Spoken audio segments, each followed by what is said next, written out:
gimana cara jadi kaya gitu. Ya. Ya mungkin kan salah satunya berinvestasi gitu. Emang investasi bisa bikin kita kaya? Ya tentu saja bisa, tapi coba kamu tahu nggak data berapa banyak orang yang terjebak judi online di Indonesia? Iya. Bahwa jalan menuju kita financial freedom, menjadi berdikari dan memiliki kekayaan dibandingkan sebelumnya, menjadi lebih kaya tentu Iya, saja. iya. Ya itu semua perlu proses, nggak ada yang instan. Iya. Hari ini CEO Talks barengan sama CEO dari Sukor Sekuritas. Ada Mas Bernardus Wijaya. Halo. Halo Bro Will, apa kabar? Alhamdulillah bosku. Wah, the best nih. Ini topik nomor 1 yang di request sama Opal Gengs adalah gimana caranya jadi orang kaya. Tentu saja anak muda pengen kaya semuanya zaman sekarang. Iya. Scroll dikit, flexing, Aduh. mobil, traveling, Aduh. nongkrong restoran. Aduh. Gila ya zaman sekarang ya. Itu the best ya. Itu adalah kehidupan yang kita inginkan. Tapi ternyata jadi kaya tuh menurut Mas Bernardus apakah itu mudah atau susah? Kalau menurut aku sih kayak nggak instan lah. Semuanya instan, itu ya? butuh proses. Karena buat aku sesuatu yang instan tuh pasti gampang jatuhnya juga.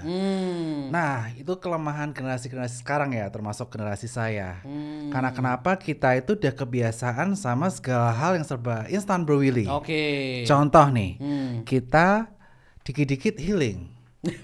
Keluar kota, ke Bali. Iya. Kemudian kalau kita pesen makan tinggal Gojek. Aduh, Beli barang tinggal Tokopedia. Karena semuanya serba simple, serba gampang. Iya. Ya kebiasaan, kita take it for granted. Iya. Ya kita jadi nggak menghargai proses. Benar, Nah that's why untuk kita jadi kaya semuanya butuh proses. Intinya itu Bro Willy. Kalau kita ngomongin tentang Sukor Sekuritas sendiri, aku kan juga sempat ngeliat tuh kalau di aplikasi-aplikasi itu pasti kayak Sukor Money Market Fund, Sukor Sukuk Fund, Yeah. kayak gitu ya jatuhnya. Tapi kalau boleh tahu nih buat Opal Gengs juga, kira-kira Sukor Sekuritas tuh bergeraknya di bidang apa dan pekerjaannya seperti apa sih? Oke, kalau Sukor Sekuritas itu sendiri kita adalah perusahaan pialang saham. Oke. Dan juga pialang efek lainnya. Oke. Contohnya ada obligasi, Oke. ada reksadana, Oke. dan juga kita ada jasa underwriting. Oke. Jadi apa sih sebetulnya fungsi dari perusahaan sekuritas, termasuk Sukor Sekuritas itu sendiri? Ya kita mensupport masyarakat secara luas untuk mereka bisa preserve wealth mereka, kekayaan mereka, ataupun membangun kekayaan mereka. Iya. Dengan apa? Dengan berinvestasi Iya. di paper asset, Iya. seperti saham, obligasi, maupun di reksadana yang seperti Oke. disebutkan oleh Bro Willy tadi. Yes. Jadi memang tapi to get here, to be a CEO of sebuah sekuritas gitu ya. Yeah. Aku sempat baca-baca gitu kan, Mas Bernard ini lulusan teknik kimia, sekarang berkarir jadi bankir. Awalnya dari Sleman, pindah ke Magelang, abis itu kuliah di Bandung gitu kan. Yeah. Ini perjalanannya nih sangat apa ya? Liku-liku ya. Ya lumayan ya jatuhnya. Ya bisa cerita dikit nggak sih? Jadi bagaimana sampai akhirnya bisa mendapatkan posisi pada hari ini? Oke, jadi tentu saja saya ini mirip teman-teman yang perantauan di Jakarta nih. Awalnya saya ada di daerah Godean di Kabupaten Sleman. Di situ saya mulai sekolah dari TK, SD, kemudian saya SMP di Yogyakarta. Nah, pasti tahu sendiri dong, mindset orang-orang di daerah dan Jakarta beda. Apalagi zaman tersebut transportasi keluar kota tuh nggak segampang sekarang. Pesan kendaraan umum untuk keluar kota susah setengah mati. Wah. Internet belum merajalela. Jadi ya waktu itu aku terkungkung di Kabupaten Sleman di Godean. Iya. Ya saya hanya memiliki cita-cita apa yang saya lihat. Oke. Saya waktu itu lihat om saya bekerja sebagai dokter. Iya. Saya ngeliat bahwa pekerjaan dokter itu wah asik banget. Jadi awal mulanya nggak mau jadi teknik kimia, tapi mau jadi dokter dulu. Oke. Nah, Dokter dulu nih ya awalnya. cita-citanya nih ya. awal dokter. Oke. Tiba-tiba nih, waktu aku di SMP 5 Yogyakarta, ada senior-senior kita yang dari SMA Tahunan Nusantara datang ke SMP 5. Aku di situ ngelihat bajunya seragamnya keren-keren, gayanya keren-keren. Wah, keren juga kalau aku Tahunan Nusantara. Akhirnya waktu itu dari maunya ke SMA 3 Jogja, yang top one SMA di Jogja. akhirnya aku mutusin aku mau ke TN aja deh, Taruh Nusantara. Oke. Supaya keren kayak mereka. Aku penasaran mereka tuh gimana sih kehidupannya selama di asrama 3 tahun.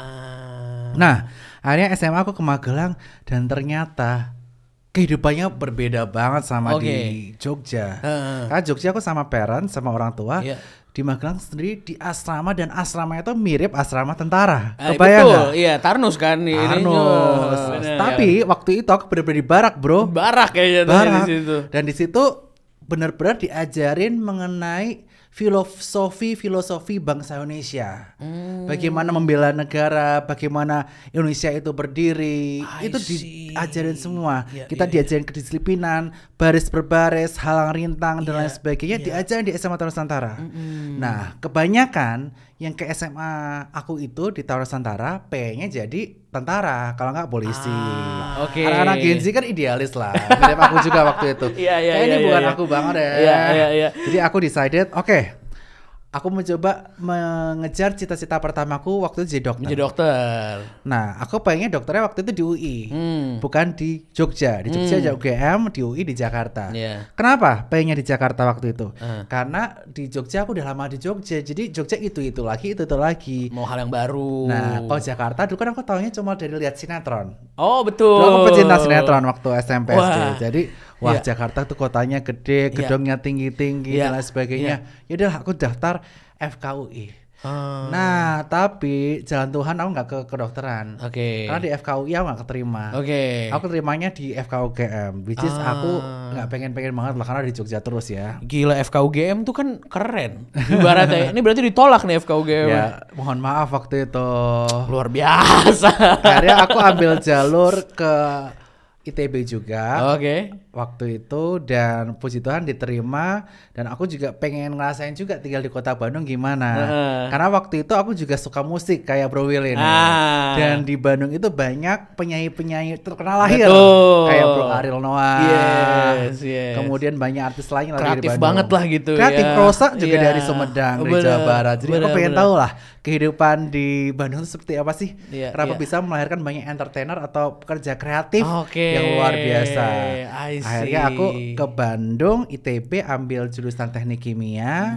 Tapi aku juga nyambi waktu itu audisi Indonesian Idol. Wah, season berapa tuh berarti itu? Seasonnya Gisel sama Aris. Wah. Cuma ya mohon maaf gagal. Jadi mencoba juga untuk ada di entertain gitu. Iya, mencoba. Gagal. Akhirnya ya udah deh. Akhirnya aku fokus di teknik kimia.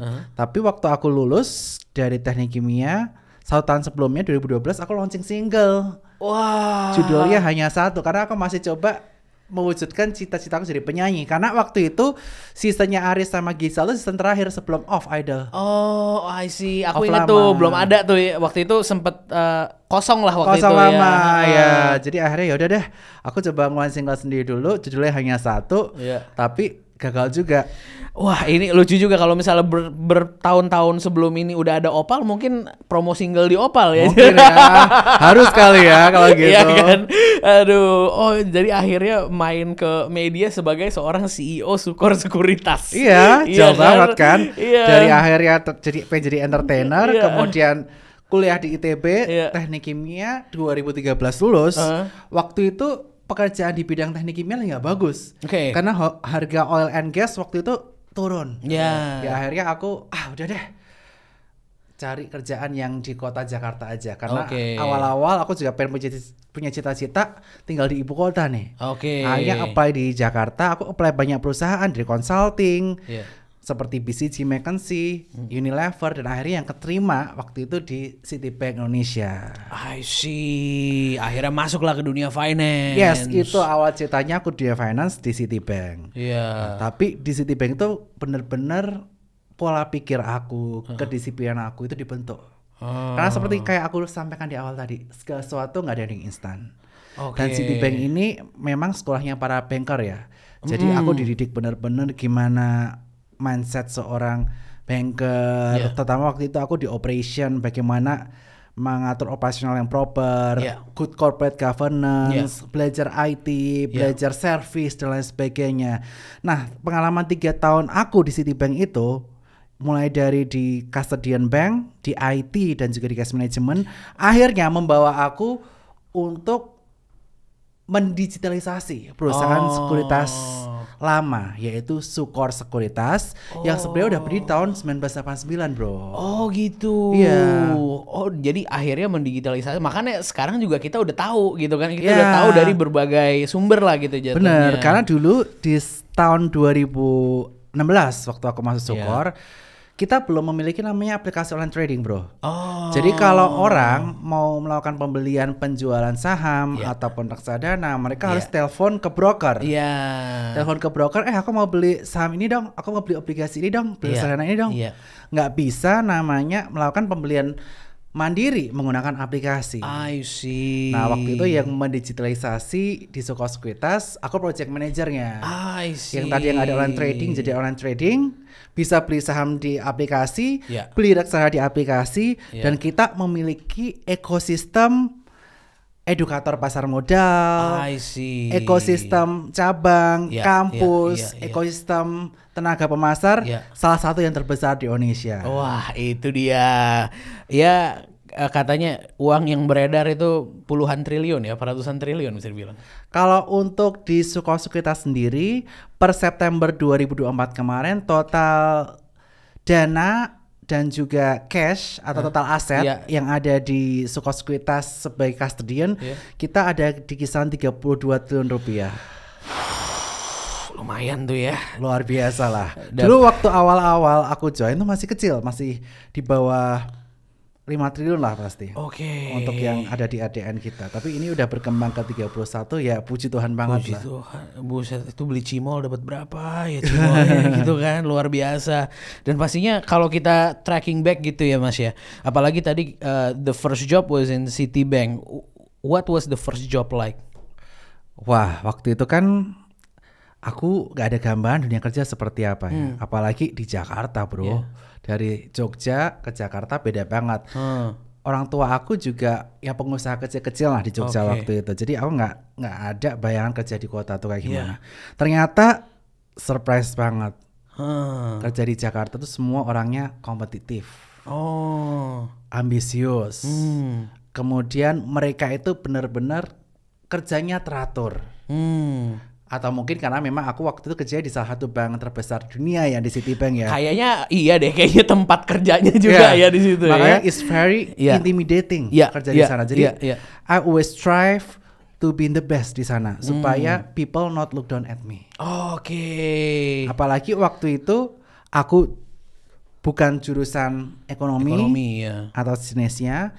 Kedua, aku kan masuk di jalur manajemen associate. Nah, kebanyakan yang masuk ke situ itu overseas graduate. Aku lulusan lokal dari ITB. Wah, iya lagi nih. Jadi aku pengen nunjukin, wah, I have to strive to be the best supaya tidak di look down lah sama peers aku, sama manajemen level, supaya ya tentu saja aku bisa berkarya dan membuktikan bahwa aku orang kampung, orang Jogja bisa berkarya di ibu kota. Wah, gila sih.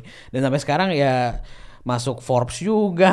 Iya kan, masuk yang ibaratnya aku sering banget melihat konten-konten yang seliburan gitu kan, ngomongin tentang Mas Bernard ini yang memang apa ya, masih muda tapi mungkin sudah bisa berkarya sebegitu banyaknya lah gitu. Ya, mungkin ini semua karena tentu saja berkat dari Tuhan plus usaha tentu saja. Karena Tuhan itu kasih berkat, kalau kita nggak mau usaha ya tentu saja kita nggak akan dikasih.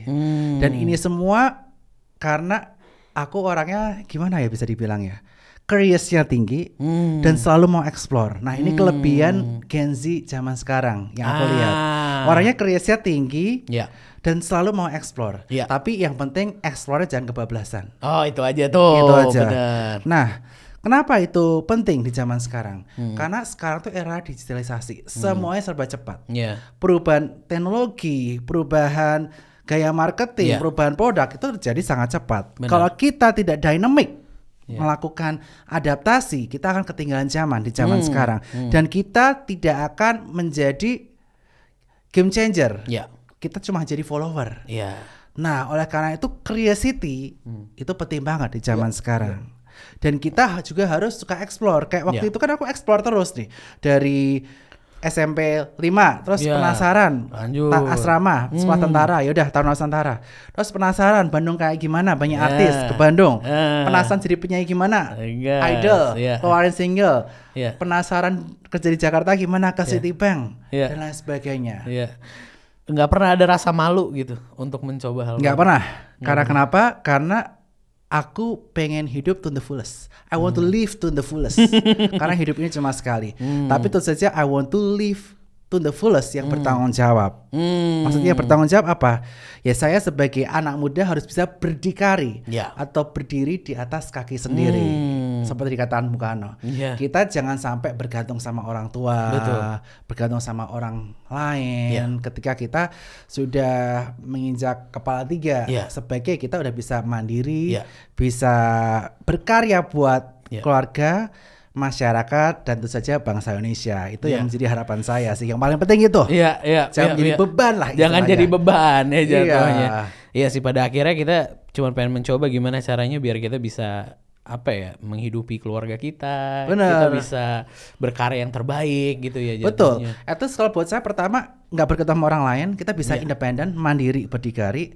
Kedua, kita bisa memaksimalkan potensi kita sebaik mungkin. Kayak Bro Willy kan sebagai pekerja kreatif, ya segala kreativitasnya dicoba kan. Iya, betul. Saya juga Betul. sebagai seorang CEO, saya akan memaksimalkan potensi saya bagaimana membuat company saya menjadi lebih besar Iya. dan bisa berkarya buat masyarakat banyak. Iya, benar. Nah, berdikari, memanfaatkan potensi, dan yang ketiga kita juga bisa menjadi berkat buat banyak orang. Amin. Itu kunci Iya. saya sih. Iya, iya, Dan iya. saya percaya kalau kita punya 3 kunci ini di zaman sekarang, di zaman yang serba instan ini, ya saya yakin teman-teman sekalian bisa, yang tadi Bro tanya, gimana cara bisa kaya, ya ini bisa kaya. Gitu. Dengan berproses itu. Dengan ya. proses tadi. Benar. Ini ngomongin ya, karena tadi kita ngomongin kan pertanyaan pertama gimana cara jadi kaya. Gitu. Ya. Ya mungkin kan salah satunya berinvestasi gitu. Emang investasi bisa bikin kita kaya? Ya tentu saja bisa, tapi paling penting itu bukan investasi duit ya dulu. Oke. Pertama kita investasi di mindset. Hmm. Karena zaman sekarang seperti kita udah ngobrol ya, Ya. semuanya serba instan. Ya. Pengennya apa-apa cepet Ya. kaya. Ujung-ujungnya apa? Kalau kita cepet kaya kita kena apa? Judol, Nah, benar. kena pinjol. Ya. Betul. Kita gampang terpengaruh bawang-bawang merah, barang-barang Barang-barang mewah. mewah. Ya. Ya. Dan juga kita gampang kepengaruh orang lain. Kalau kita belum punya mindset yang benar yang pertama, kita gampang terpengaruh. Gampang coba ini itu, tidak ada batasnya, nggak pakai logika, hanya termakan oleh nafsu. Ujung-ujungnya kita keblondrok. Nah. Atau kita malah bukannya cuan, malah rungkat. Ya, boncos ya. Boncos, benar. Iya, Jadi iya. pertama semuanya dari mindset dulu. Iya. Kita harus mindset bahwa kekayaan itu butuh proses. Iya. Wealth itu bukan dibangun dalam satu malam. Jadi saya bisa quote dari Warren Buffett, salah satu orang terkaya di dunia. Dia menyatakan bahwa apa yang kita dapat hari ini itu merupakan proses dari puluhan hari, ratusan hari, tahunan. Artinya segala sesuatu nggak ada yang instan. Jadi kita harus tanamkan mindset. Nggak mungkin karya instan. Kaya itu perlu dibangun. Nah itu yang perlu kita sadari. Itu yang pertama. Setelah kita sadar bahwa kaya itu bukan semalam, tapi perlu proses. Yang kedua, bagaimana kita melakukan financial planning. Itu yang kedua. Oke. Nah, kita mulai atur dari pendapatan kita, gaji kita sisihkan. Untuk pertama dana darurat. Dana darurat itu untuk apa? Untuk kalau kita sakit, untuk kalau kita di PHK atau kalau keluarga kita sakit dan lain sebagainya, kita punya tabungan darurat. Nah, setelah ada dana darurat, kita baru namanya investasi. Nah, setelah kita punya mindset yang benar mengenai tadi kayak nggak bisa instan, kedua tahu mengenai perencanaan keuangan, yang ketiga baru kita belajar mengenai investasi. Iya, benar. Investasi kita mulai dari yang konservatif dulu. Oke. Seperti Bro Willy kan tadi investasinya di Sukor Invest Money Market Fund atau Sukor Invest Syariah Sukuk Fund. Iya, betul. Itu merupakan kategori yang risikonya termasuk konservatif to Konservatif. moderate. Yes. Karena masih di instrumen pasar uang Iya. ataupun di fixed income. Iya. Tapi kalau teman-teman ini udah lebih advance, Iya. nanti bisa pelan-pelan coba ke reksadana saham. Iya. Atau bisa invest ke pasar saham secara Iya. langsung. Iya. Dan semua ini nggak bisa instan, nggak bisa langsung loncat ke saham. Tapi semuanya kembali lagi Iya. butuh proses. Iya, itu dia. Dan jika kita secara persisten, Ya.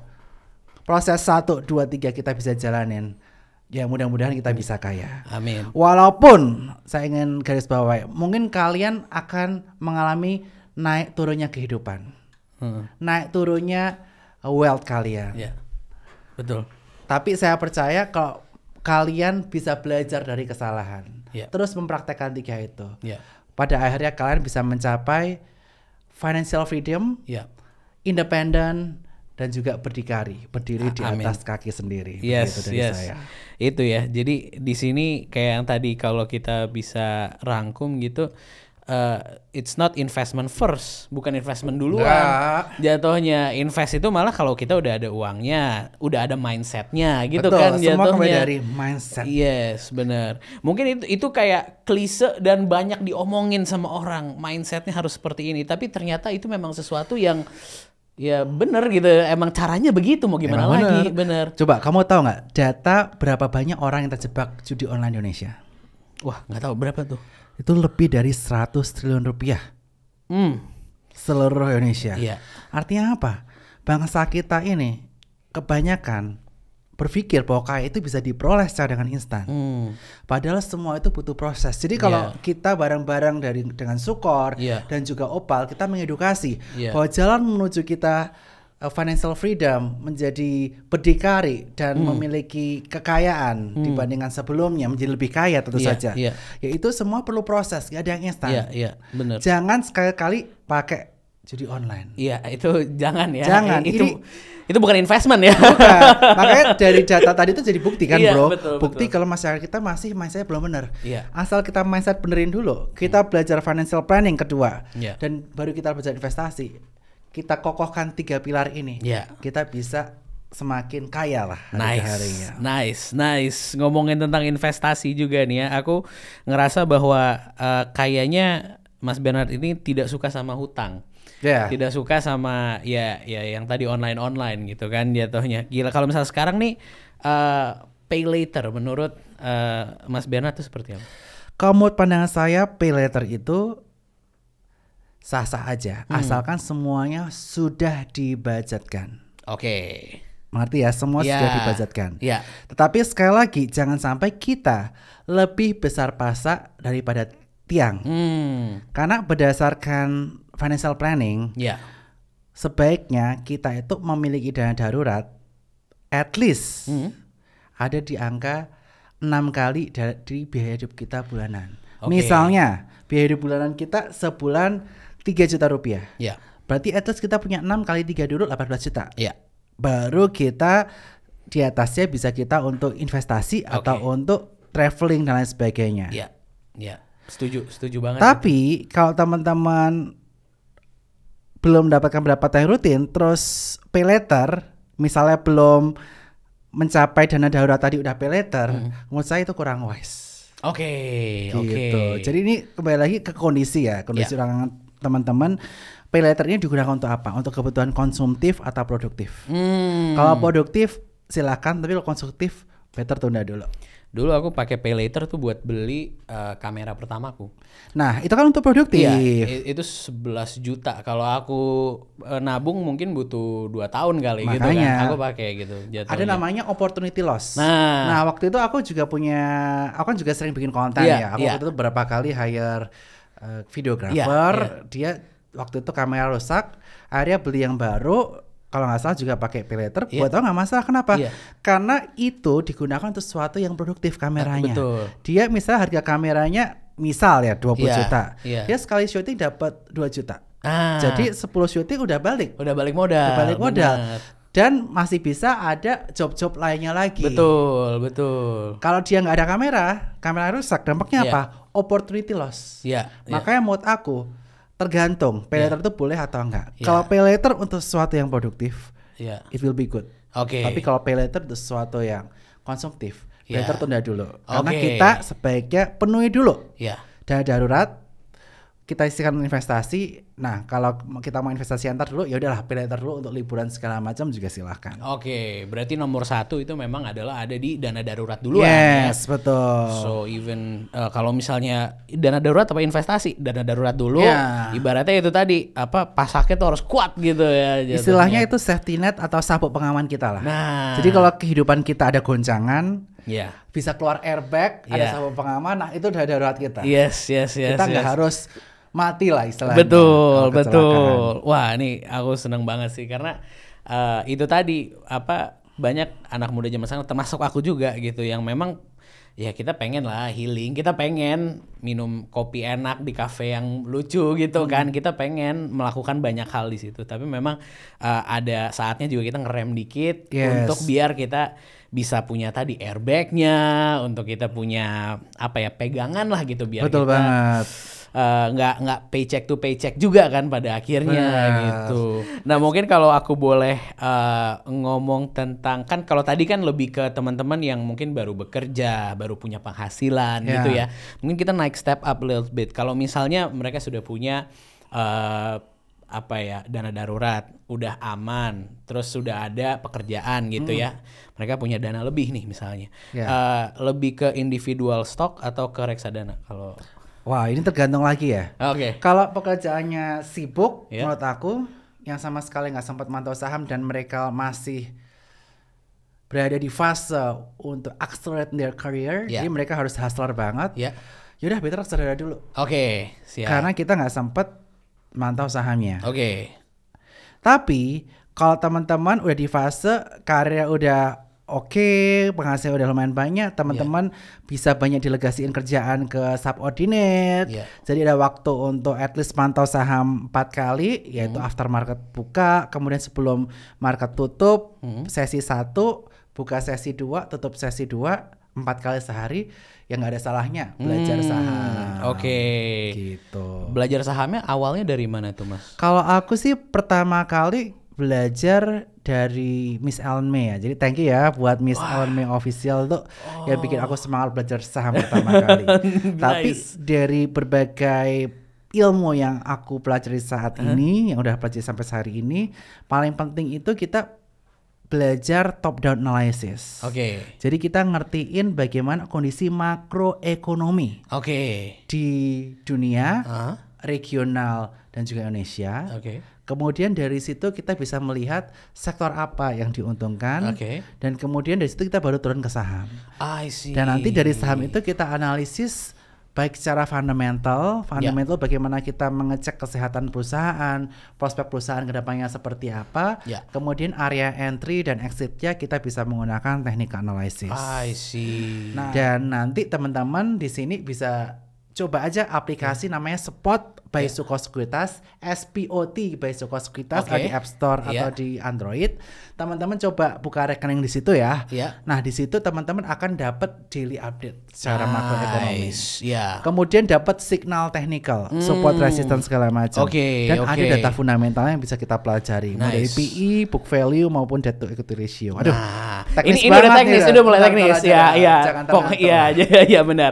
Tapi yang pasti kalau kita ibaratnya bisa langsung cek di Spot juga ya jatuhnya Ya. di sana. That's definitely good. Ya mungkin daripada kita terlalu teknis, ini ada beberapa pertanyaan yang dibuka sama Opal Gengs. Boleh, Iya Opal kan? Gengs. Nah, nih Opal Gengs nanya-nanya. Kebetulan kita ada CEO yang memang punya duit banyak ya untuk dikelola, tapi kan jatuhnya. Amin. Nah, ini jadi pas nih kan. Nih misalnya nih ada beberapa pertanyaan seperti ini. Gaji 5,5 juta, tips buat investasi seperti apa? Nah, gimana tuh? Oke, 5,5 juta hidup di mana? Aku tidak tahu. Oke. Let's say Jakarta deh kalau kita Jakarta. Let's say di Jakarta. Nah, kita harus tahu ya, misalnya kalian itu kos tinggal sendiri atau bareng orang tua, itu kan pasti Oke. akan beda. Iya. Jadi kalau misalnya asumsi teman-teman ini orang Jakarta, tinggal di Jakarta, kerja di Jakarta. Oke. Gaji 5,5. Misalnya kita budgetin nih uang transportasi selama 20 hari kerja. Per hari kerja 20.000, misalnya kali 25.000. Iya. Misalnya kalian malas naik base segala macam udah naik Gojek. Iya, iya. 25.000 kali 20 500.000. Terus kita budgetin untuk biaya makan pagi, siang, malam. Oke. Misalnya ada yang numpang keluarga, jadi kita sisa sekali makan sehari atau 2 kali, kita budgetin misalnya 100.000 sehari, oke. kali 30. Ya, 3 jadi juta. ada 3 juta, Ya. 3,5 juta. Ya. Dari 5,5 kurang 3,5 masih sisa 2 juta. 2 juta benar. Misalnya kita perlu ada entertain lah untuk diri sendiri. Jadi Betul. kita untuk bersosialisasi dan lain sebagainya, kita budgetin 500.000 untuk Oke. nonton seminggu sekali cukup lah itu. Oke. Nah, kita sisa 1,5 juta. Nah, 1,5 juta yang tadi kita kumpulin dulu sampai berapa? Sampai 4 juta dikali 6. Oke. Sampai 24 juta rupiah Oh. sebagai dana darurat. Karena tadi biaya hidupnya 4 juta. Biaya 4 juta. Ya. Oh iya benar. Habis sampai 24 juta ini taruh mana? Taruh di reksadana pasar uang. Contohnya tadi Sukor Invest Money Market Fund. Ya. Nah, ini bisa ditarik kapan aja. Kalau teman-teman tiba-tiba ada kebutuhan darurat, menyangkut kesehatan, pekerjaan dan sebagainya, bisa ditarik kapan aja. Nah, kalau udah sampai 24 juta, teman-teman atasnya bisa nanti untuk investasi. Investasinya bisa mulai dari saham. Kalau saham mau yang biasanya naik terus, yang EPS-nya atau earning per share cenderung terus naik dari tahun ke tahun dan historically terus naik, itu saham perbankan. Ada BCA, BRI, atau teman-teman tabung rutin di situ, atau masuk ke pasar uang, atau saham pun bisa.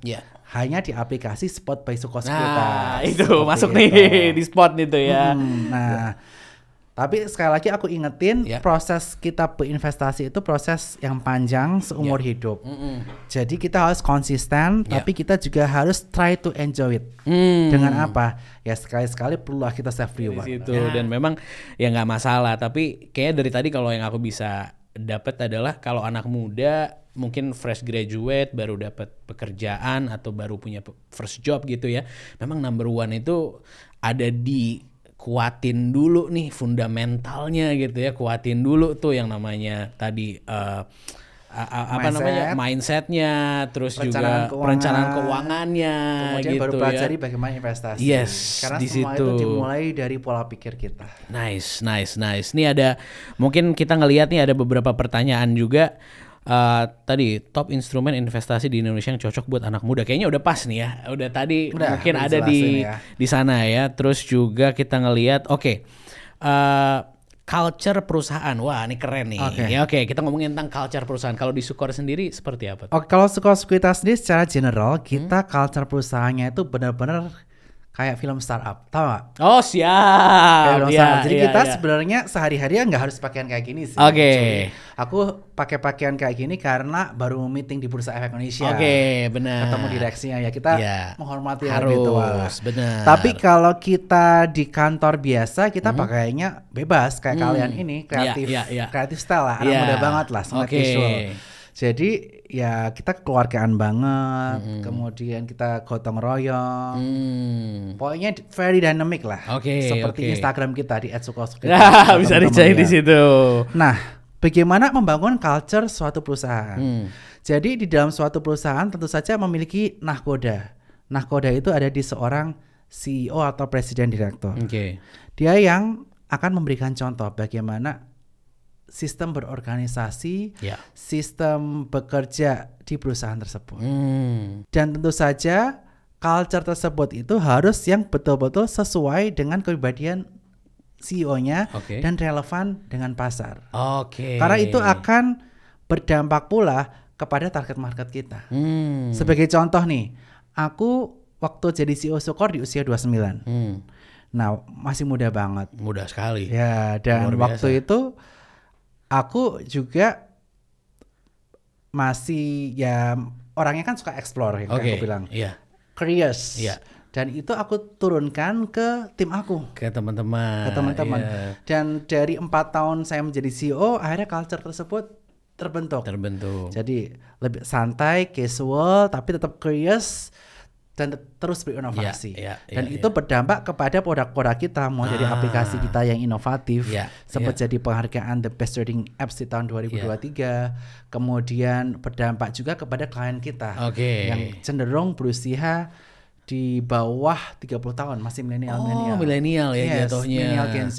Wow, oke, itu interesting banget ya jadinya ya. Ya.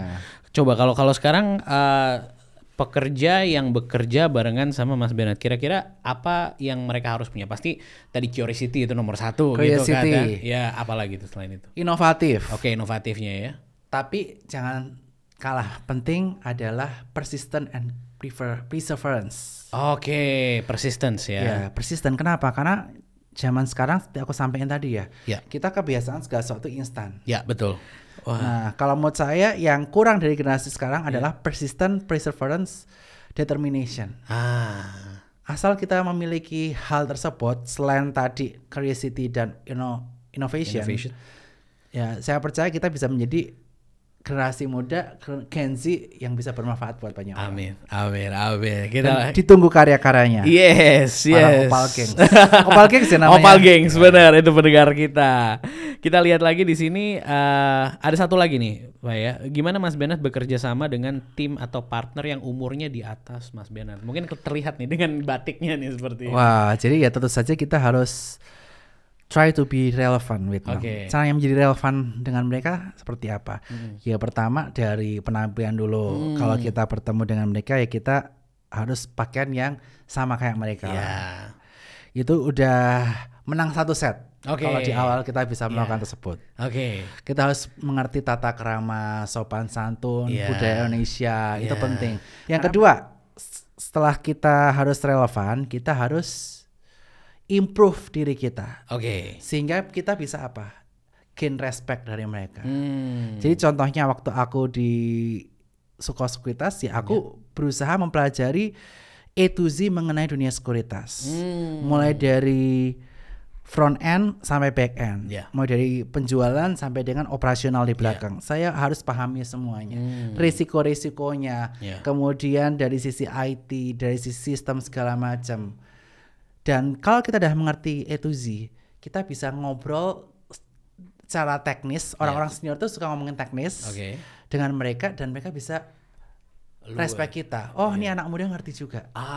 Makanya build trust, kemudian build credibility itu penting dengan apa? Gain knowledge. Nice. Kemudian yang ketiga, tentu saja yang nggak kalah penting adalah kita harus tetap humble. Walaupun kita merasa bahwa posisi kita di atas mereka, kita lebih ngerti dari mereka, lebih out daripada mereka, tapi kita harus stay humble supaya ya kita tetap bisa bekerja sama mereka dengan baik untuk mencapai tujuan perusahaan. Artinya begitu. Nice. Kayak kalau poin yang ketiga tuh aku setuju banget karena mungkin anak muda kita lebih relevan sama dunia pada saat ini. Betul. Tapi bukan berarti yang lebih tua dari kita itu nggak punya apa ya, ibaratnya knowledge yang kita nggak tahu gitu jatuhnya. So many things yang kita nggak tahu. Iya, mereka tuh jam terbangnya udah tinggi. Kadang-kadang dalam hidup, dalam bekerja itu yang paling penting bukan cuma knowledge, relevansi ataupun inovasi. Kadang-kadang jam terbang tuh penting. Jam terbang. Karena itu yang membentuk insting kita. Apalagi mereka udah 20-30 tahun di capital market, pasti pengalamannya lebih lagi dibanding kita. Ya udah ya, kita kadang-kadang ya memang ya ada hal yang mungkin kita mengerti, tapi pada saat yang sama juga kita harus open juga to everybody, not just to everybody that's older, yang younger gitu kan. You have that curiosity ya kayak tadi ya dibilang ya. Betul. Wah itu perfect banget. Tapi ini kayaknya udah banyak banget yang kita dapetin hari ini. Terima kasih banyak sudah hadir Do Opal pastinya. Aku jadi tahu nih, oh iya ya Sukor nih seperti ini gitu ya. Thank you Bro Willy diundang ya. Best, gila.